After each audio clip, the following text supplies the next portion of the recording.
dia, queridos, podem sentar. Culto maravilhoso, né? Tanta palavra de fé, de esperança.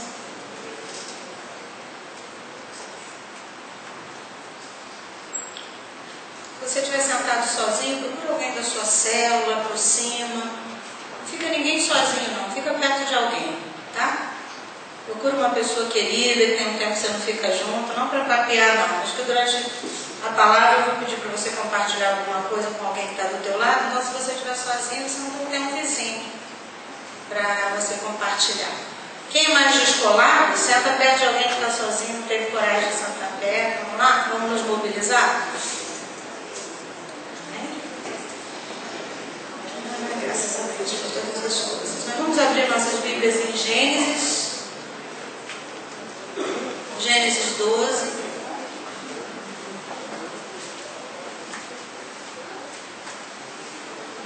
Continuo pedindo a você, não fique ninguém sozinho, tá? Fique perto de alguém. Gênesis 12.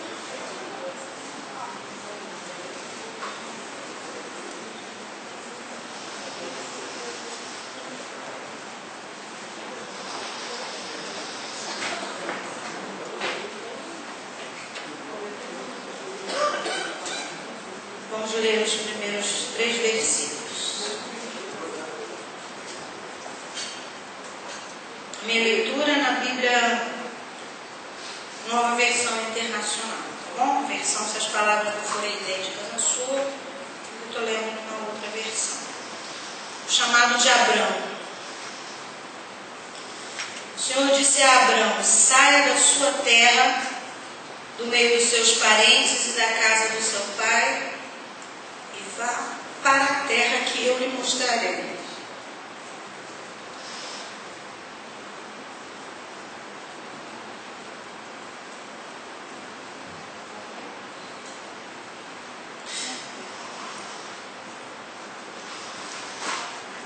Farei de você um grande povo e te abençoarei. Tornarei famoso o seu nome, você será uma bênção.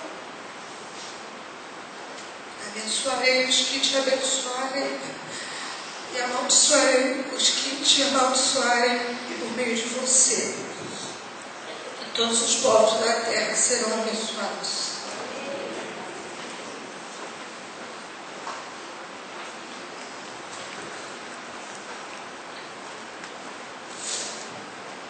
Essa manhã, queridos, queria compartilhar alguns valores, alguns princípios, algumas verdades com vocês sobre nós e Deus. Que ousadia, né, da minha parte. Na verdade, quando o pastor Luiz me ligou e pediu para eu pregar, não sei se vocês têm noção, mas por mais que a gente tenha facilidade, eu nunca tive dificuldade de falar em público, nem constrangimento com o número de plateia, isso desde bem nova. Mas há um temor muito grande quando a gente ocupa um espaço, que é um espaço para a glória de Deus, que a gente não perca o foco, né? O que está aqui na igreja nessa manhã é um milagre, não sei se vocês concordam comigo, um milagre da proteção, do deslocamento de casa até aqui, um milagre da vitória sobre as nossas próprias lutas pessoais, porque nem todos conseguem levantar de manhã e chegar até esse lugar sem muita luta. Algumas pessoas precisam a semana inteira orar pedindo a Deus proteção para no domingo ter permissão, um consenso na família para ele liberá-los para vir à igreja. Isso mesmo num contexto de região de liberdade religiosa. Então, para mim, cada culto é sempre um milagre muito grande. Porque se nós sabemos que estando aqui o Senhor fala conosco e muda o nosso coração e acerta as nossas veredas, realmente é um privilégio muito grande estar aqui, sempre. Independe de quem fala, mesmo uma mulher, né? Eu lembro do dia meu marido falou comigo assim: você sabe que a pessoa que estava diante de você na hora que você pregava tem horror a mulher pregando. Né? Eu falei, graças a Deus que eu não sabia, porque daí eu não me detive por isso durante a pregação. Né? Mas a gente como mulher, ou a gente como figura talvez menos conhecida, às vezes você está pregando, você vê que a pessoa levanta e diz, oh, que decepção, não, o pastor Wilson foi embora. Quando não falam com a gente, né? Mas tudo bem. Mas a verdade é que Deus usa as pessoas. E Deus, Ele pode boicotar as pessoas, se as pessoas quiserem tomar um lugar que é dele, numa situação, num lugar. E que esse horário, esse tempo seja dele. Na nossa vida.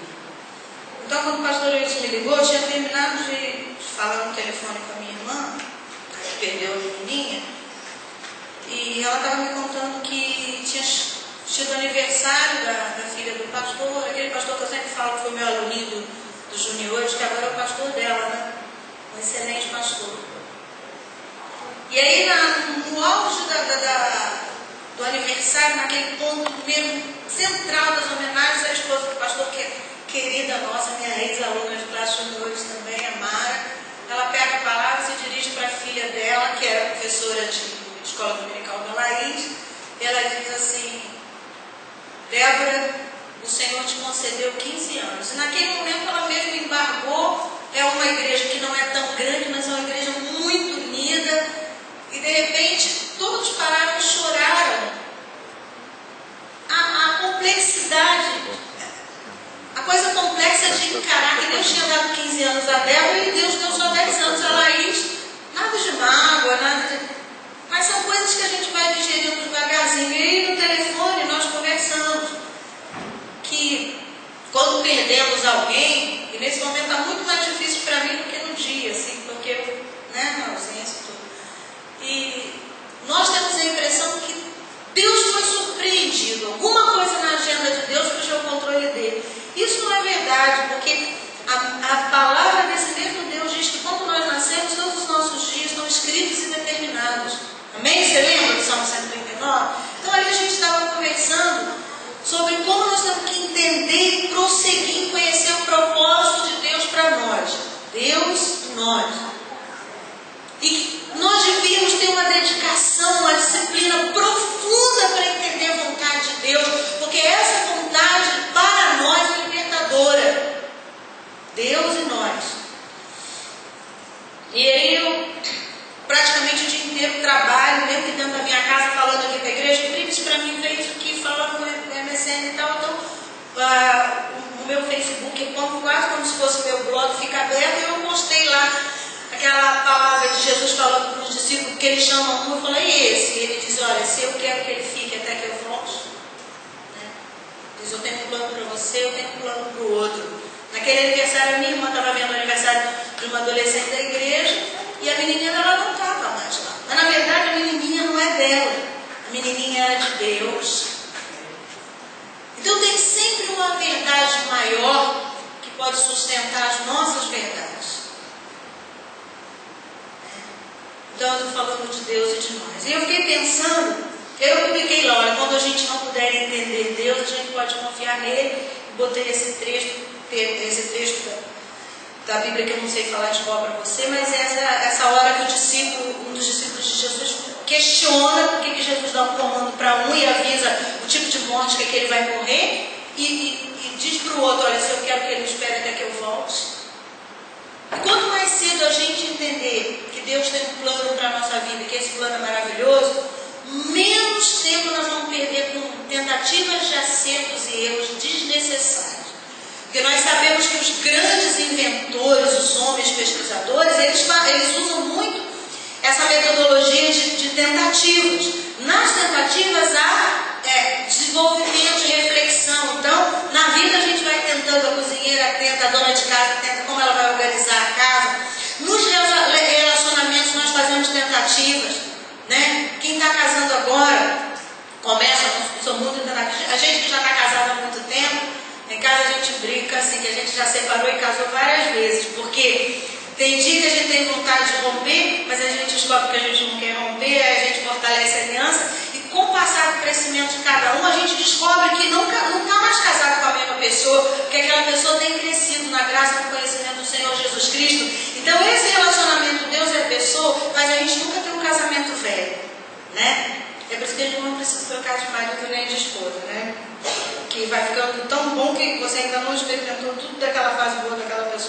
precisa dela agora, depois vai precisar mais. E assim é com mãe, com filho, né? Legal a gente ver os filhos crescerem. Eu falo que até agora, às vezes eu estou parada assim, de repente eu te falo, mãe! Ai, aquilo me emociona. Nossa, não querida. Porque eu falo, nossa, eu sou mãe daquela figura ali, né? Ah, tudo bem, eu sou uma romântica, ok. Mas a vida é uma vida de vitórias, né? E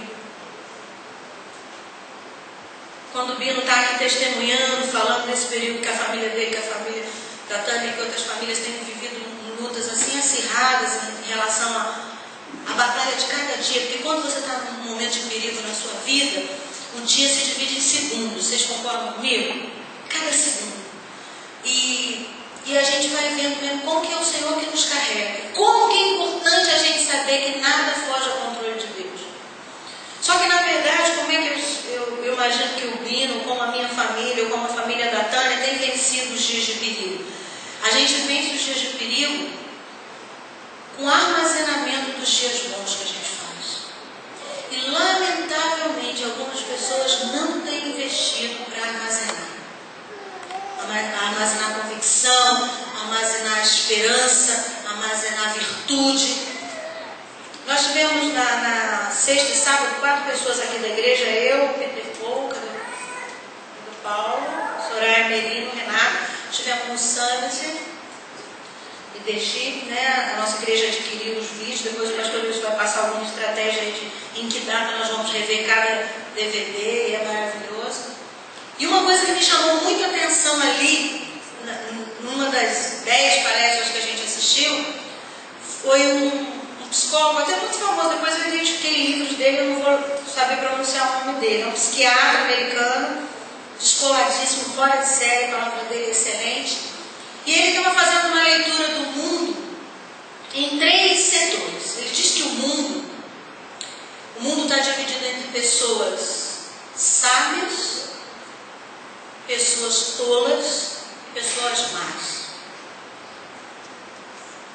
E aí ele compartilhou, usando até um texto de Provérbios, como você deve abordar e conviver com pessoas desses 3 grupos, porque o mundo está dividido nessas 3 categorias simbolicamente, existem tantas outras, mas daria para a gente separar as características das pessoas desses 3 grupos. E eu fiquei avaliando aquilo tudo ali, recebendo, pensando na minha meditação lá, na responsabilidade que eu tinha de pregar, e nessa coisa que estava martelando também, da importância de nós entendermos quem é Deus na nossa vida. E para mim foi muito interessante, porque eu tinha pensado em Agar, que está dentro da história do Abraão.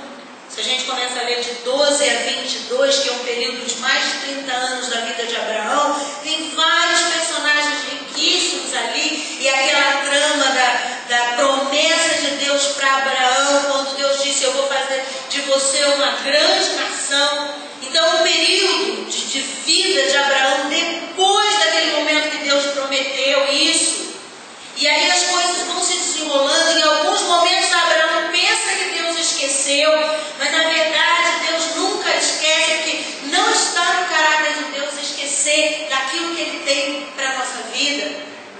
E aí essa narrativa é muito interessante. No sábado, quando eu acordei, comigo acontece muito assim, eu amanheço com uma palavra de Deus, eu já aprendi que aquela palavra que eu escuto, eu devo me agarrar a ela, porque ela tem a ver com alguma coisa que eu vou precisar, é um alimento para alguma parte da minha caminhada do dia. Hoje aqui, Deus trabalha comigo, eu muitos dias não prestei atenção, ultimamente eu tenho cuidado muito disso, e aí a palavra sai da tua terra, da tua parentela. Eu acho que eu chorei porque tudo que eu vejo do Pai, eu já choro. Assim. Pai dos outros, né? E eu falei, Abraão, interessante que Abraão, ele se relacionou com Deus como um Deus soberano. Eu fiquei pensando, gente, é isso que a gente precisa. No primeiro momento eu tinha pensado de Agar, e Agar tinha se relacionado com Deus, e Deus tinha se revelado para ela na crise dela como um Deus que veio, o menininho que ela teve, Ismael.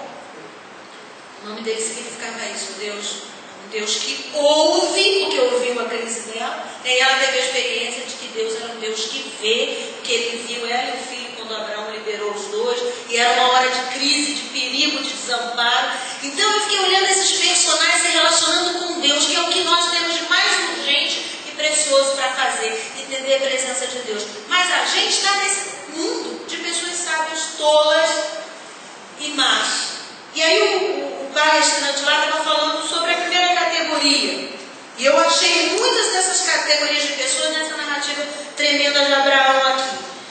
Então ele cita até, eu acho que é Provérbios 9, eu não anotei aqui, é Provérbios 9 que ele citou lá. O capítulo de Provérbios 9 vai falar sobre o tolo, sobre o sábio, e ele diz o seguinte: com gente sábia, basta você conversar, sinalizar o desafio que você está identificando, se você é o pai, se você é o tutor, se você é o chefe, se você é o conselheiro, se você é o líder de pequeno grupo daquela pessoa. Quando uma pessoa é sábia, você se reporta a ela no momento em que você tem um insight, uma clareza sobre a vida dela, e você fala com aquela pessoa e ela ama receber aquela instrução.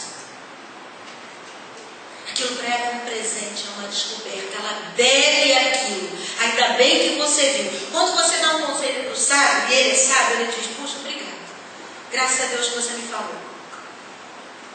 Que a minha roupa estava transparente, que eu estou sendo desrespeitosa com meu marido, que eu não sei tentar. Graças a Deus você me falou. Eu precisava de um retorno de fora. Eu não estava conseguindo fazer essa reflexão sozinha. Isso é um sábio. Você é sábio? Como é que você se sente quando o Espírito Santo fala com você? Você prontamente diz: ai, graças, Espírito Santo, ainda que o Senhor está mostrando um lado feio meu, um lado monstruoso, mas graças a Ti, ai Deus, obrigado. Está doendo, mas eu prefiro resolver e permanecer abaixo do Teu propósito.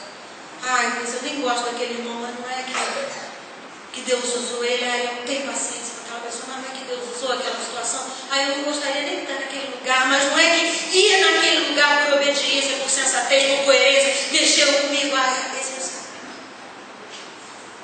Abraão manteve a mente dele lúcida na maioria do processo, na maioria, ele não foi impecável, mas na maioria do processo ele disse: Deus soberano, Deus altíssimo.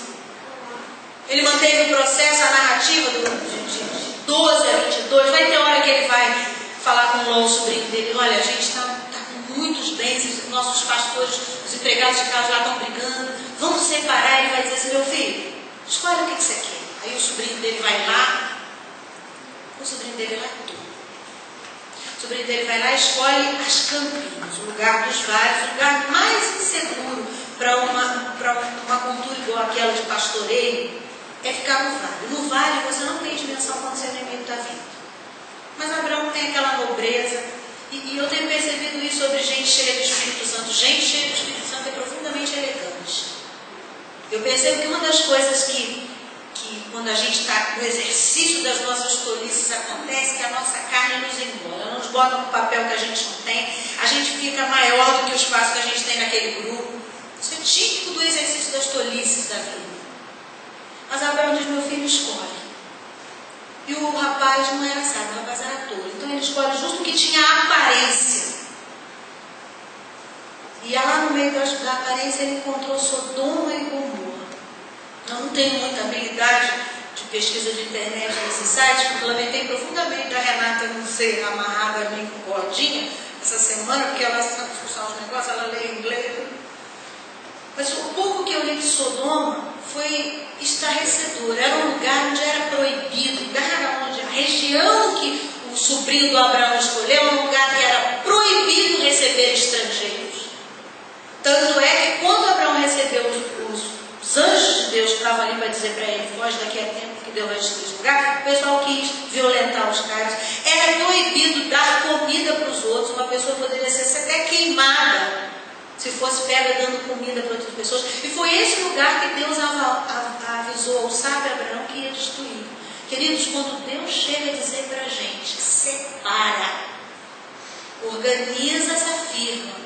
Abre mão dessa, como é que fala para a gente? Sociedade.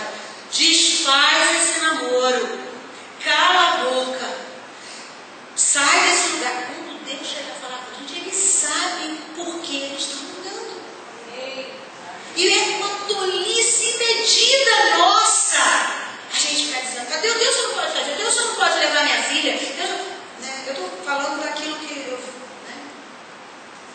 Deus, você não pode me pedir esse namoro. Deus, você não pode me pedir esse passeio que eu ia fazer. Às vezes você ora por uma coisa. Em casa a gente tem sempre, principalmente uma herança bendita da família de Maio. Mas vamos fazer isso, vamos comprar aquilo. Você já orou? O que Deus falou? As coisas mais simples. Se Deus não falou, e a gente tem um código de ensinar as crianças em casa, é o seguinte: quando nós não sabemos o que devemos fazer, a resposta é não. Porque do não dá para transitar para o sim. Não vamos ao parque hoje. Mas amanheceu o dia, tudo deu certo, tinha uma pendência, consegui me podemos trocar um não pelo sim, não vamos ao parque sim. Agora, se não era preocupado que você encasqueta de ir, você se expõe às vezes a um perigo que Deus estava tentando livrar você. Não é? Então o tolo, ele olha para o Deus Altíssimo e diz assim: você não pode fazer isso comigo. Eu não aceito. Você já fez esse tipo de conversa com Deus? Senhor, eu não aceito que o Senhor faça isso. Quem nós somos? Que conjunto de crenças são essas que faz uma mulher, um homem, uma criança dizer assim: eu não aceito Deus não dar aquela vaga na faculdade. Eu não aceito. Quem é você? Mas a verdade é que nós estamos vivendo esse tipo de cristianismo. Nós estamos relacionando com Deus de toda a terra, que na experiência de Abraão, Romanos 4,17, na experiência de Abraão, Abraão identificou Deus, o Deus Altíssimo, soberano dos reis da terra, como aquele que traz à existência aquilo que não existe. Quando o Bíblia estava falando que às vezes a gente se move, a gente olha para tudo quanto é, a gente pede socorro, socorro, socorro, e não tem problema de pedir socorro. Às vezes a pessoa, ai, pastora, desculpa que eu liguei para você, que eu fui no gabinete. Gente, não tem problema. A maior alegria da gente é ver alguém sendo beneficiado pela nossa vida. Ministério é cuidar de sala, arrumar papel, organizar documento, tem um monte de coisa no ministério que não é deliciosa, mas cuidar de gente ainda é a coisa mais maravilhosa que tem. É a recompensa mais a longo prazo que a gente pode ter. Então podemos pedir ajuda assim, mas tem horas que o soberano dos reis da terra diz assim: aquietai-vos, saiba que eu sou Deus. Não vai ser amigo, não vai ser de dinheiro. Olha, eu costumo falar, estou conversando com a Maia sobre isso. Falei, Maia, nessa hora de dor de vocês que eu me compadeço, eu não sei como é que é, porque cada um sabe o número do seu sapato, né? Mas esse compartilhando da nossa perda em casa, as lutas não significam que nós não estamos cercados de boas assessorias. A minha sobrinha estava no melhor hospital da região, Beneficência Portuguesa. Ela estava com uma das melhores chefes de equipe de pediatria, tanto é que os universitários da região, Universidade Federal de Medicina, ficavam na fila esperando para fazer estágio com essa mulher no hospital. Houve uma comoção, e a gente viu isso aqui na igreja em relação a país. Assim, meu primo estava na Europa em missões, e a missão dele pegava muitos países de Ásia e Europa, e ele falou literalmente: o mundo está orando por Laís. E na igreja as pessoas diziam: olha, eu não conheço Laís, mas eu amo ela, né? Você não precisava orar, olha aquela pessoa. Tinha uma comoção, as pessoas ligavam para o hospital, diziam que aqui é da cidade tal. Nós queremos saber a notícia da menininha que está aí. Minha irmã falava, mas nós não conhecemos nem que cidade é essa. Quem que nós conhecemos que está em Cachoeiro, que está em Pequenininho, Estela? Falei, não sei. Então, Deus movendo. Se eu for justa com vocês, eu vou dizer para vocês que os 43 dias do hospital, que é muito menos do que a Tânia está vivendo com o André, todos os dias Deus manifestou a graça. Houve curas de relacionamentos, porque todo mundo chegou à conclusão seguinte: gente, por que Deus não está para fazer um milagre na nossa vida? Vamos botar em ordem a nossa vida? Foi literalmente assim. Quem está brigado com quem? Maria, Zé, estacionamento do hospital. Resolve isso aí. Fulano, eu peço perdão para você. Houve uma faxina emocional na minha família, que ficou adiada para que dia? O dia da tragédia. Precisava?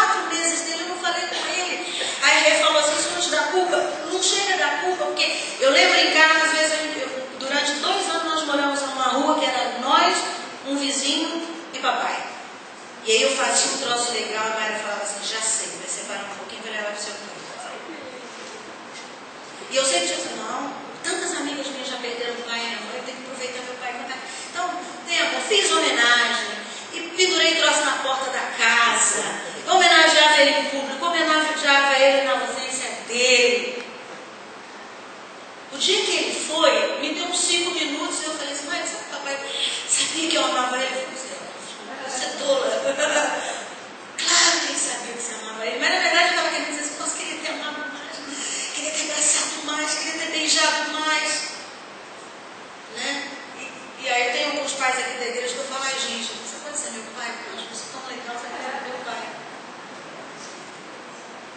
Mas eu tive muita alegria, como eu estou agora redobrando meu cuidado com a minha mãe. Porque além de eu amar minha mãe é uma coisa preciosa do meu pai que foi na terra, porque minha mãe cuidou do meu pai amava minha mãe. Então agora quando eu olho minha mãe, basta ela falar, oh, e eu vou atender. Porque quanto mais tempo eu tenho com a minha mãe, mais 45 anos, não sei. E eu quero investir, quero que ela tenha qualidade de vida, quero que ela se sinta amada. E ela vai operar, eu já falei com ela, e eu estou indo com a senhora. Eu falei, ah meu Deus, ajuda, passagem, mas vou estar lá. Tenho uma família que me dá esse respaldo, ok? Tenho um marido que me libera, estou com os filhos grandes, estou no contexto. Mas eu quero dizer o seguinte, nós vivemos de uma forma tola, que nós queremos, na verdade você vai passar a sua vida limpa, e muitos de nós vivemos correndo atrás do prejuízo. Gente, isso não é padrão de gente sábia. Essa semana, porque eu tive com os meninos no evento, a gente teve mais tempo de conversar, a gente estava falando, nós estamos numa geração toda que passa a noite inteira na internet, que depois dorme na escola, toma banho em matemática e química. Isso é tolice, isso é insensatez, isso não é padrão de cristianismo de excelência. E não é só rapaz e moça, não, é mulher, é homem, não está dormindo bem, não está comendo bem, não está tendo mais relacionamento. Antigamente era televisão, e bem dizia nosso irmão da Assembleia de Deus que aquilo era do diabo. Ó, é do diabo sim. Eu tenho 2 lá em casa, está consagrada a mim, sujeito, em nome de Jesus. Pago uma TV por assinatura que me escraviza, porque às 2 horas da tarde, se meu sobrinho estiver em casa, eu não sei botar aqueles negócios de senha lá, devido a uma área tola da minha vida que eu não resolvi isso ainda. 2 horas da tarde uma criança vai ver sexo, e o problema não é a criança, não, o problema sou eu e é você, porque eu sou casada, mas aquilo não é coisa para eu comer, para eu me alimentar.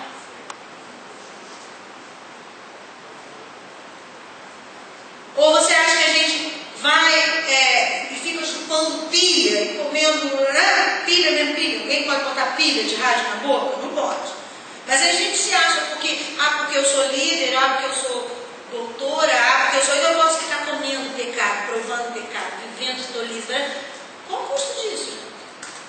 E hoje a internet. Pessoal, nosso corpo precisa de água, nosso corpo precisa de sono, nosso corpo precisa de higiene. O auge desse mundo maravilhoso das tecnologias hoje é qual? Quais são os e-mails que nós estamos recebendo sobre saúde? Coma uma maçã, uma banana, água, faça exercício da panturrilha. Nós estamos voltando à base, porque nós ficamos tão tolos que nós estamos abandonando as coisas mais estratégicas de uma vida sadia. Então hoje você vai numa palestra fuçada, maravilhosa, o cara diz, coma uma banana todo dia. Gente, por que nós não estamos comendo banana? Um troço fácil, complicado lá, que é amarela, tudo, a gente com a vida corrida, queria que as bananas durassem 15 dias, né? E às vezes você não tem disciplina de passar 3 dias no hortifruti por causa da correria, você para de comer fruta, mas isso é tolice. E isso fala da nossa espiritualidade. Então nós estamos voltando aos meios desse, lave seu rosto antes de dormir. Olha, se você acumula um monte de quebras de regras, a sua espiritualidade não é sadia. Você tem que beber água sim, você precisa dormir sim, você precisa ter tempo de qualidade sim, você precisa descansar sim. E existe uma tirania. Esses dias eu estava lá e eu falei, nossa, eu estou cercada de super-heróis. Eu falei, gente, mas que gente chata esses amigos meus super-heróis. Que gente perversa esses amigos meus super-heróis. Meus amigos super-heróis querem que eu esteja em todos os eventos. Meus amigos super-heróis querem que eu esteja bem 110% dos dias. Quer dizer, o meu mundo é um mundo de plástico para meus amigos super-heróis. Meus amigos super-heróis me dizem o tempo todo que na casa deles vai tudo bem de uma maneira tão fora de série que eu não sei por que eles não viraram ainda minissérie. E esse tipo de gente tola que vai fazendo de conta que as coisas estão tudo bem, eles sobrecarregam a gente. Se a gente for tolo, a gente se deixa sobrecarregar. A maioria das vezes eu tenho visto que, como Ló, eu tenho sido muito tola. Porque como eu não tenho prestado atenção no que Deus tem falado comigo, tudo que as pessoas falam tem um espaço para ocupar a minha vida. De uns anos para cá, até mesmo essa questão da educação, né, da minha área lá de educação por princípios, uma coisa que era batido muito nos congressos nossos de educação: precisamos ter uma demanda. Quem não tem demanda, toda demanda de fora engole. Fulano, vamos na pizzaria hoje, não sei se vou, não sei se não vou, não sei se vou, não sei se não vou. Qual é a sua demanda de hoje? Você tem que ter algo pro dia de hoje. Hoje eu não posso sair porque o meu orçamento que eu fiz, também, eu ganho 550, eu já comprometi 560, não posso ir na pizzaria. Mas se você não é uma pessoa sábia, e você vive lá à base que deixa a vida me levar, você não tem nem condição de dar resposta para os seus amigos super-heróis, ou os seus amigos todos, ou os seus amigos não. Então, na verdade, nós temos vivido de uma maneira tão medíocre, e principalmente medíocre, porque nós perdemos a dimensão que somos propriedade de um Deus vivo, que não está fazendo jogo de erros e acertos conosco. Os sábios, se nós formos sábios, nós vamos ter a nossa devocional todos os dias. Você precisa ler a Bíblia. Você não tem como. Meu sogro morreu com quase 50 anos de ministério, 70 anos, mais até, porque ele começou o ministério antes de 30, 40 e poucos anos de ministério, e ele dizia: não existe crente, por ilustre que seja, líder de ministério, que possa abrir mão de estar na igreja, de orar, de ter comunhão com os outros. Não existe. Não existe uma categoria de pessoas que possa viver sem se alimentar daquilo que é eterno. E nós temos sido tão tolos. Nós temos internet, tem uma Bíblia no seu computador, no seu celular, tem uma Bíblia no porta-luva do carro, na mesa, dentro da tua moto. Você precisa ler essa palavra, porque essa palavra é vida para você. E o contrário é verdade. Sem a leitura da palavra, sem o tempo especial com Deus, sem Deus falar com você, a sujeira do mundo vai te deixando mais sujo, mais doente. Porque não é isso que a sujeira faz, ela nos adoece. Então o tolo, agora falando um pouquinho, porque o sábio vai buscar, e antes que Satanás concretize uma coisa contra você, você está na sua hora devocional e hoje o Espírito Santo vai dizer assim para você: mais prudente calar do que falar, vamos supor. Você vai para o seu serviço e começa uma confusão lá no seu setor, mas você teve sua hora devocional, você fala: nossa, eu hoje li na palavra de Deus que era mais prudente calar, vou calar. Nós precisamos ser recordados. E o momento da devocional é a hora que Deus te dá a porção para aquele pedaço da caminhada. Uma das nossas tolices é achar que nós somos tão bons, tão firmes, que nós não precisamos nem de Deus, nem do Espírito Santo. A característica do tolo é a seguinte: você confronta ele e ele rompe com você. Estou falando de quando você tem legalidade, você é uma autoridade na vida dele, ou você é a mãe, ou você é o chefe, ou você é o tutor espiritual, e você senta e fala assim: cuidado com isso. E aí ele vira um monstro contra você. Ele até esquece por que ele faz a cara. Tolo. Alguém estava ajudando ele, põe em ordem uma área de perigo, ele não quer. E aí o tolo, mas uma coisa interessante que o psiquiatra falou lá: tolos têm recuperação. Que consolo para nós, né? Quando é que o tolo tem recuperação? Quando ele consegue ser convencido que ele precisa abandonar aquele comportamento dele. E interessante que ele falou o seguinte: o tolo, para você convencer ele, você vai dizer assim: cara, se você não parar com isso, você vai perder aquilo assim que você ama. Ele diz: ai, não é que eu quero parar, mas eu não posso perder isso. Aí o tolo para porque não tem mais jeito. O tolo para porque ele foi descoberto. O tolo para, se ele fizer mais uma vez, vai espirrar justo com quem ele não quer que saia. O tolo é muito tolo, gente. Mas, por favor, no exercício da nossa tolice, se Deus ainda tem sinalizado e mostrado, pelo menos, vou dar uma dica como a gente lida com a gente na nossa tolice. Identifica que tipo de perigos maiores nós continuar gostando daquilo que nós estamos gostando. Ele na experiência diz dele que o tolo acaba só trocando de comportamento porque ele não quer a próxima situação que está aguardando por ele, da tolice dele. Então, há cura para o tolo. Se você terminar esse ano tolo, é porque você não quis a cura que havia para você. Você pode ser promovido à categoria de sábio. Ok? O Espírito Santo, ele é contigo para isso. Em Sodoma tinha gente muito tola, foi a escolha de Ló. É interessante que você vai lendo os capítulos seguintes, e há um momento em que há guerra entre os reis daquela região, porque ali era uma região de um vale, várias localidades. E chega a um ponto que depois que Abraão e Ló tinham se separado, Abraão recebe notícias: olha, houve guerra, e os reis que venceram levaram Ló e tudo que ele tinha, que não era pouca coisa. Abraão se desloca de lá onde ele estava, vai lá, guerreia pelo Ló, recupera tudo que ele tem. Ele traz ele para perto de si. Mas a verdade, ainda transitando aí sobre sábios e tolos, é que Ló tinha tantos comprometimentos, queridos. A Bíblia fala que as filhas de Ló já estavam encaminhadas afetivamente. E que lá no 19:14 de Gênesis diz que os genros, quando ele recebeu aquela orientação: vocês precisam sair daqui porque Deus vai destruir esse lugar. Abraão já tinha falado: Senhor, se eu não acharmos justo. Abraão tinha misericórdia para aquelas pessoas, mas Deus já sabia que ele já tinha feito tantas intervenções no coração daquelas pessoas, e aquelas pessoas não queriam mudar. E era o tipo de pessoa que eu já citei aqui, que matavam os outros que queriam fazer o que é certo. Bom, os genros de Ló não acreditaram. A Bíblia diz que eles pensaram que estavam brincando com ele. Disse: gente, vamos sair daqui, isso não é lugar para a gente. Isso significa que as filhas dele eram casadas, eram noivas, namoradas de gente toda. E olha, a gente precisa guerrear pelas escolhas dos filhos da gente. Graças a Deus que a gente é um casal. Se você ainda não perdeu o seu cônjuge, são vocês dois, um dos dois consegue falar no coração do filho. Dependendo do temperamento do filho, tem um dos cônjuges que fala mais no coração. Que é essa pessoa guerreia.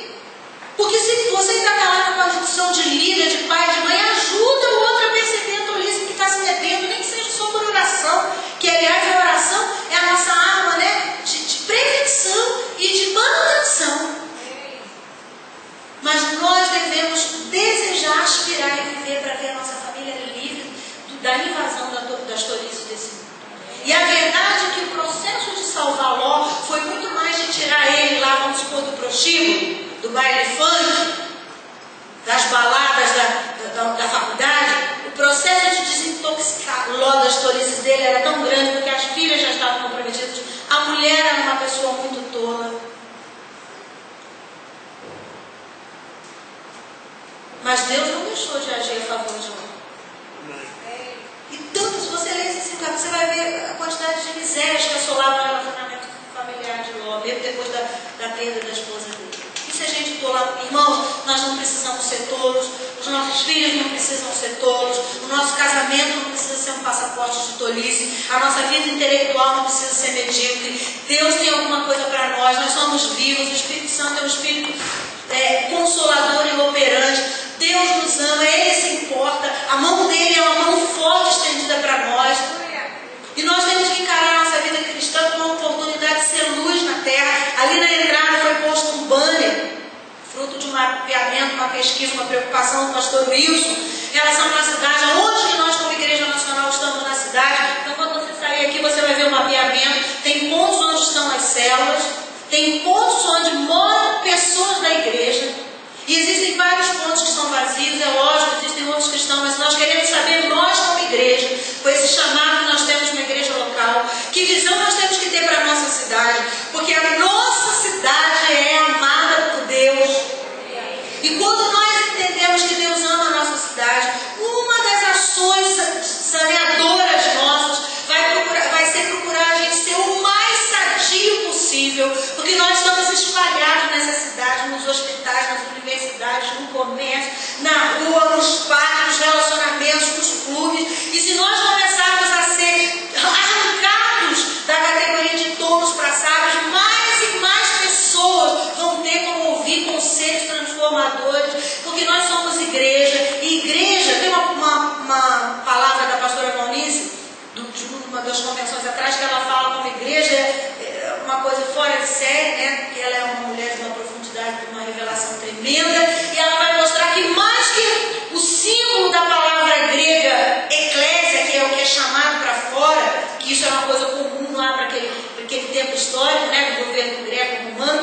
pessoas estratégicas que se reuniam e que depois das reuniões elas saíam e iam fazer diferença na sociedade. Isso que é igreja.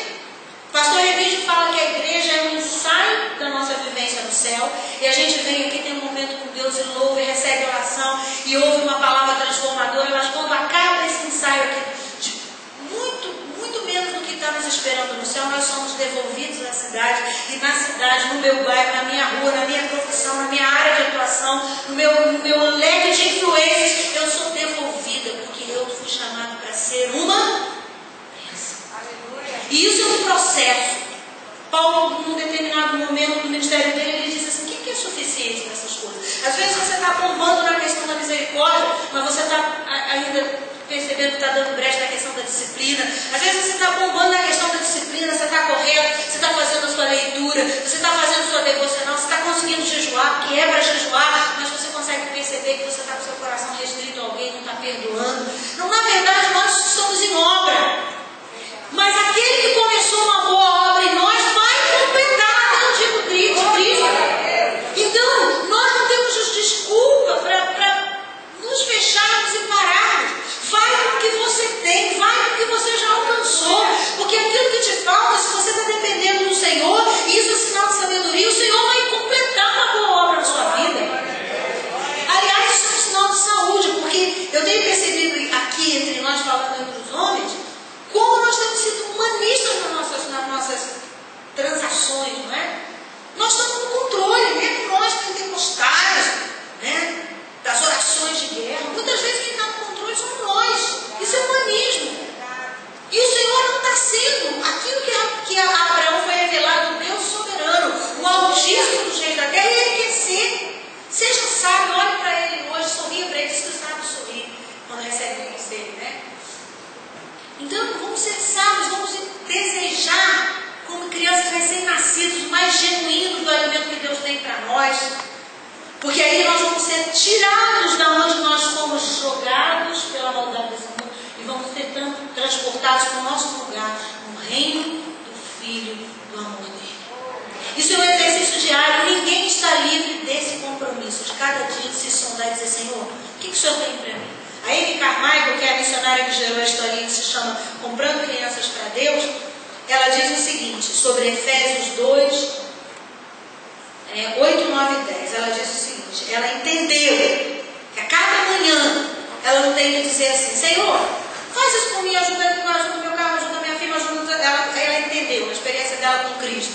Ela diz assim: Senhor, o que o Senhor já tinha programado para mim desde a fundação do século para esse domingo? Ajuda-me, Senhor, a permanecer no teu plano maior. Senhor, o que o Senhor tem programado para esse tempo de vida da minha mãe, do meu filho, da minha vida profissional? Senhor, ajuda-me a me manter no teu melhor para mim. Ajuda-me a confiar.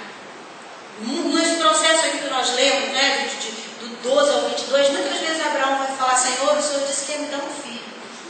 E eu estou já velho, eu não tenho herança, e Deus está dizendo: eu vou cumprir do jeito que eu falei. Irmãos, são as nossas distrações que adiam o melhor de Deus de se concretizar. Por isso nós devemos ter uma urgência muito grande de entender o propósito de Deus. Enquanto Deus não for para nós o soberano dos reis da terra, nós não vamos desfrutar da sabedoria que está reservada para sermos de Deus aqui.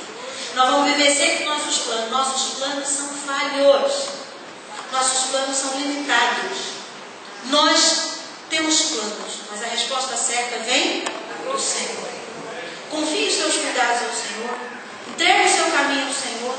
Confia nele que o mais não é só o que vem, não, mas aquilo que está de trás. Porque o que nós estamos... Eu lembro que eu estava conversando com o Nivaldo, quando ele passou uma reviravolta no serviço dele. Eu falava: Nivaldo, você fica tranquilo, porque hoje você vai comer o que você plantou ontem.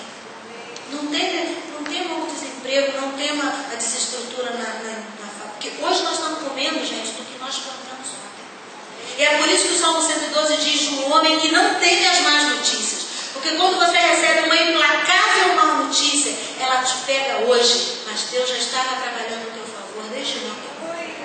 Então, se a gente conseguir não deixar Satanás nos desarticular, porque ele, como lobo, ele dá um uivado bem aterrador e você se diz desconcentra e foge da proteção do seu bom pastor.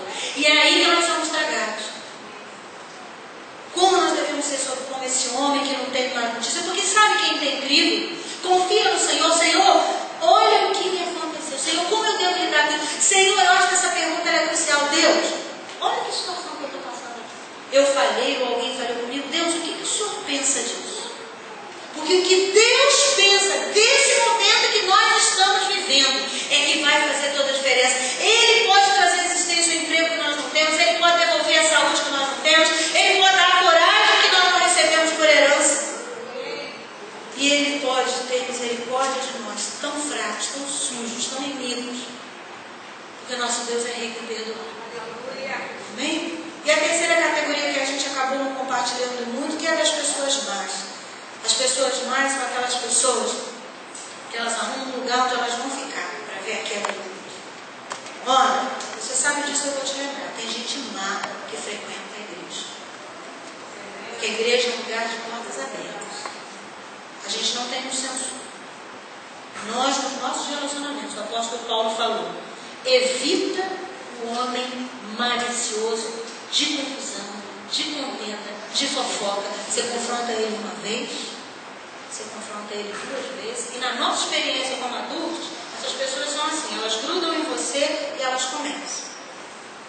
Você oferece uma resistência, elas, Deus, infelizmente, elas agem igual a quem elas estão servindo mesmo. Porque o diabo é assim, você se acheia, Deus resiste a ele, ele foge.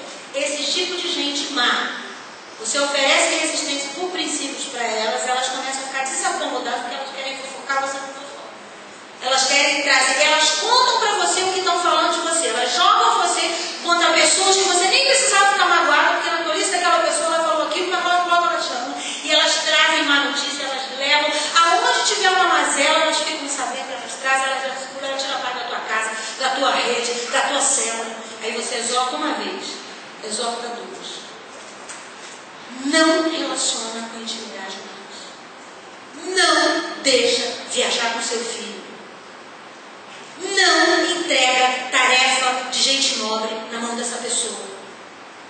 Porque essa pessoa está com o coração exercício de maldade. E de uma árvore má não pode sair coisa boa. O apóstolo Paulo fala assim, você exortou uma vez, você exortou 2, evita. Você não vai desejar o mal. Você não vai querer que aquela pessoa perca a vida dela, mas ela não tem direito mais ao teu território santo de propósito de Deus. Amém. E a falta de posicionamento da gente fortalece esse tipo de pessoa. Identificamos na rede, na célula, na igreja, no ministério, na convivência, na firma, uma pessoa que tem prazer de ver o circo pegando fogo. Gente, quando o circo pega fogo, se você não sair, aquela lona incendiada cai em cima de você. E essa pessoa, ela consegue achar graça das mazelas das derrotas. Todo mundo lutando para ver uma saída e ela achando tudo graça, dizendo que pode achar tudo. Nós temos que evitar. A nossa conquista da nossa cidade, a nossa conquista do nosso próprio coração ardente em prol do propósito maior de Deus, não pode ter no nosso arraial esse tipo de grupo de pessoa que é pessoa má. Nós temos que oferecer resistência e a nossa intimidade não pode estar aberta a pessoas cujo coração está no exercício da perversidade, da maldade, da malícia. Por isso que diz assim que é para evitar ter conversação, porque diz que o Novo Testamento fala isso, más conversações corrompem os... Lá em casa eu falo, ó, vídeo engraçado, cheio de palavrão não dá. Porque isso vai entrar e vai ficar, no dia que você está mal, que você está irado, você já tem uma reserva, vai sair aquele palavrão, porque entrou. Gente, quando entra, ou mata ou sai.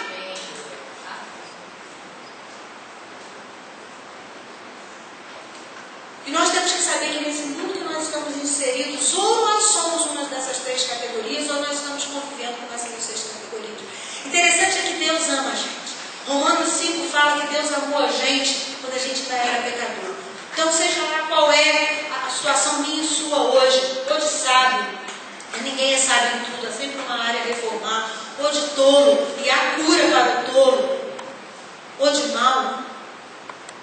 Primeiro capítulo de Isaías, o profeta diz, olha, ainda que os pecados de vocês estejam encardindo a minha versão, né?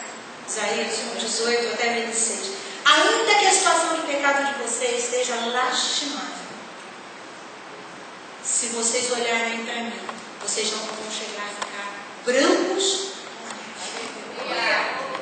porque não há impossíveis para Deus. Ninguém tem mais jeito de mudar e mudar o coração das pessoas do que Deus. Se nós nos sujeitarmos à potente mão do nosso Deus, nós seremos transformados. Eu queria orar com você agora, eu queria orar junto com você, clamando por um tempo novo na nossa vida, um tempo que já deve ter começado, porque o Espírito Santo já tem falado conosco. Clamando por um tempo de sacudir da nossa mente, do nosso entendimento, do nosso coração, de maneira que todos nós, seja lá em que grupo de pessoas estejamos nesse momento, nós sejamos sacudidos pelo Senhor, que Ele nos renove as forças, que Ele ilumine o nosso entendimento. Iluminar os olhos desse nosso entendimento para nós sabermos qual é a dimensão da graça, do amor, do conhecimento de Deus. Paulo orou pelos Colossenses assim, que vocês sejam cheios de inteligência e sabedoria espiritual, para vocês viverem de modo digno do Senhor, para o seu inteiro agrado. A nossa cidade precisa de nós assim, queridos, no centro da vontade de Deus. Se você tem ouvido o Espírito Santo falar com você, foge disso, evita aquilo, abandona essa outra coisa. Seja sábio, não espere alguém te pegar, não espere o seu nome ser jogado na lama. Não espera que alguém vá lá, te descubra na tua mazela e te tire de lá como Abraão teve que tirar Ló, porque olha para onde Ló foi. Não bastou Abraão ter enfrentado reis para salvá-lo. Havia uma trama de afastamento de Deus. E nós temos que ter pressa. O nosso Deus tem pressa em nos amar e nos consolidar. E nosso Deus nos ama. A nossa cidade é um território em que ontem nós ouvimos a expressão, a conspiração do amor de Deus já foi iniciada. E que coisa preciosa se nós fizermos parte dessa conspiração. É você que ajuda o outro a se vestir, é você que ajuda o outro a se deslocar, é você que dá carona para que a pessoa não falte à igreja, é você que quando vai fazer compra, lembra que o irmão da igreja tem crianças pequenas que não tem conseguido se alimentar como poderia, você aumenta um pouquinho sua compra, você separa parte do teu ticket para o pai de família que ainda não está rompendo financeiramente. São atitudes que nós vamos ter no dia a dia que vai fazendo a luz de Cristo poder entrar, que vai comovendo o coração das pessoas. E o nosso Deus, que é amor, Ele vai nos ajudando a ser um veículo desse amor. E por vezes você intervém de uma forma rigorosa por batalha, mas sempre a gente fazendo Cristo em nós ser esperança de glória para muitas pessoas.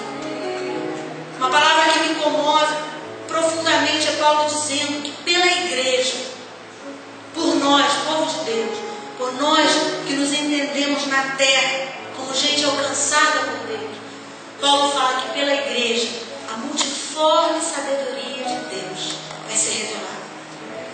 Eu não tenho tudo da graça de Deus, mas eu, junto com você, junto com o outro, junto com o irmão da outra igreja, nós podemos impactar essa cidade. Aonde eu passo, uma mulher pode ser convencida a amar o marido. Aonde eu passo, uma criança pode saber que é importante para Deus. Aonde você passa, uma pessoa pode saber que Deus resolve os problemas financeiros. Aonde você passa, uma mulher que ainda está vivendo de uma maneira imoral pode saber que Deus cura, Deus transforma. Aonde os rapazes passam, uma mensagem de que Deus tem um plano, que você não precisa se prostituir, pode ser deixado através da sua vida. Aonde as moças passam, onde as senhoras passam, Deus quer nos usar. E Ele vai nos usar quando Ele puder nos tocar.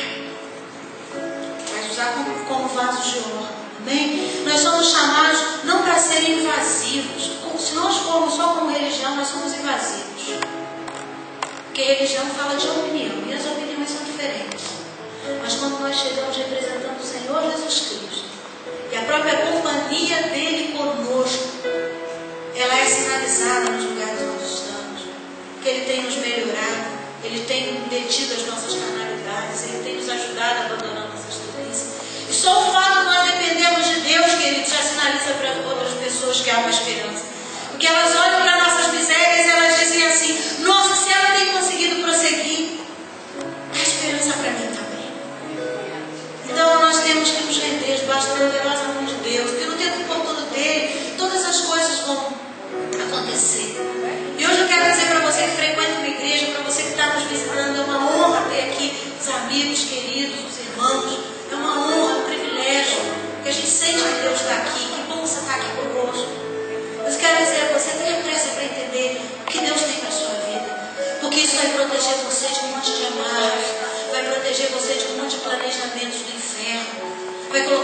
lugar de segurança. A Bíblia diz que a gente vai ser colocado debaixo das asas do Altíssimo. Jesus falou que existiam pessoas a quem ele se dirigiu tantas vezes. Ele disse: Jerusalém, Jerusalém, quantas vezes eu quis botar vocês embaixo da minha proteção, como a galinha coloca os seus pintinhos na hora do perigo, mas vocês não quiseram. Irmãos, o nosso coração está tão intoxicado. Nós estamos muitas vezes vivendo tão enganados. Isso que é o conceito de iniquidade na Bíblia, engano. Você olha para o amor de Deus e você lê uma coisa fraca. Você olha para a palavra de Deus e você diz: não vale a pena.